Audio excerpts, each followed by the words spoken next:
Did you know that fear, while often seen as a negative emotion, is actually a sophisticated survival mechanism? That's right, fear keeps us alive by triggering a fight or flight response, preparing our bodies to face danger or escape it swiftly. But fear isn't just a one note emotion, it's incredibly complex and varies widely from person to person. Let's delve into the brain's role in fear. The amygdala, a small, almond shaped part of the brain, acts as the command center for our fear responses. It assesses threats and springs into action, sending signals that increase heart rate, tighten muscles, and heighten senses, all within milliseconds. But the amygdala doesn't work alone.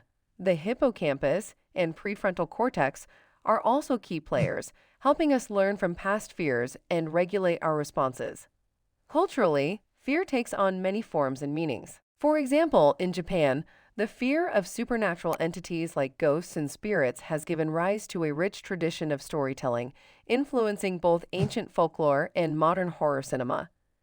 Meanwhile, Western cultures often frame fear in the context of personal achievement and societal expectations, leading to fears of failure or inadequacy. Interestingly, some fears are universal, such as the fear of darkness, heights, or dangerous animals. These fears are thought to be evolutionary, embedded in our DNA as protection against the threats faced by our ancient ancestors. Yet, in today's world, these primal fears can manifest in new, sometimes irrational ways, leading to phobias that can significantly impact our lives. Now, here's a fun fact. Did you know that the fear of spiders, known as arachnophobia, affects approximately 5% to 1% of the global population? Despite most spiders being harmless, this fear persists, showcasing the power of evolutionary fear in the modern age. The pursuit of fearlessness might seem like a noble goal, but it's not only unrealistic, it's also unnecessary. Fear has its place in guiding our decisions and keeping us safe.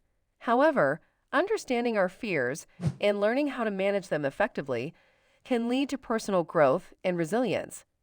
Techniques such as exposure therapy, cognitive behavioral therapy, and mindfulness practices have been shown to help individuals face and overcome their fears.